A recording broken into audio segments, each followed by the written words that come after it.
All right, so let's move on to IBM. Pat, you and I had the chance to talk to CFO Jim Kavanaugh on earnings day.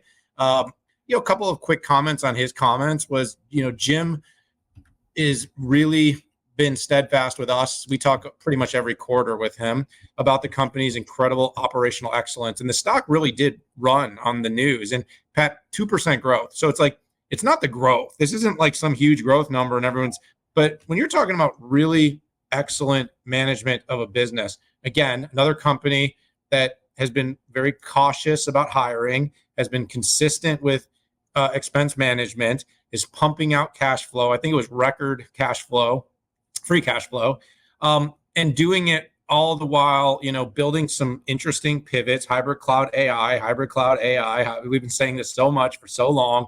I know I feel like a broken record, but it is what it is. And then you kind of look at the business overall beyond. Software revenue, 7%, consulting revenue down, infrastructure revenue up 1% with a kind of a surprising outperform by Z. But I mean, the margin, the operating margin, the cash flow, all really, really solid. Pat, the highlight for me is the $2 billion kind of generative AI business now. It's about 3/4 of it running through consulting, 25% of it running through software. I gave some feedback. I'll continue to give the feedback to the market that I think it's a little hard to sort of discern their AI impact in the numbers. You got all these different categories that are showing single-digit growth and up and down. It's like consulting is making up most of Gen AI, but the revenue is down. And then like software revenue is up, but only 7%. And you got this, but they've doubled. They've done the Futurum thing with generative AI. Every quarter, they're pushing forward. Now they got a $2 billion a year run rate on generative. They had the first enterprise platform in Watson X, very powerful. And I think that's the big story for me is they're hitting it. They're like one of the companies that's actually delivering through consulting and software meaningful implementations into industry of AI. And so I give them a lot of credit for that. I'll keep beating the drum. Like I'd like to see it grow faster. I can't like look at the situation and be like, God, you've added $2 billion around this, but yet you're only growing 2%.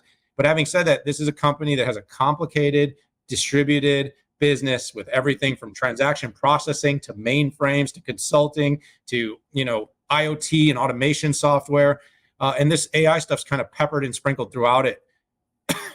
But Pat, you have a business that pays a dividend, puts off a ton of cash, is growing, albeit slowly.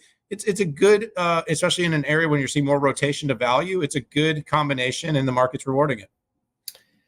Confidence is growing in the company, and people aren't looking at IBM for revenue growth, right? That's not, and therefore, if you're not trying to be in 25% growth every quarter, it's all about profitability. And my gosh, the ultimate arbiter of profitability and financial management is cash. And the cash, the cash they are generating is absolutely bonkers. I think it's the highest FCF they've had in a decade. Even if you, it's hard with some of the spinoffs to get that number exact, but it's super impressive. The other thing, it's funny, while some people don't like to talk about infrastructure. Infrastructure is sexy. For Z to be up with a platform that's been out there for that many years and is absolutely astonishing. And one thing, by the way, that we saw the OpenShift numbers, Dan, that were super impressive. What the company doesn't talk about is OpenShift and Z. And I have this hunch that is a very impressive number. And what I really like about that is it probably includes services. It includes Z, which is super high margin, and OpenShift, which is super high margin, and it's cloud on the mainframe, baby, and containers.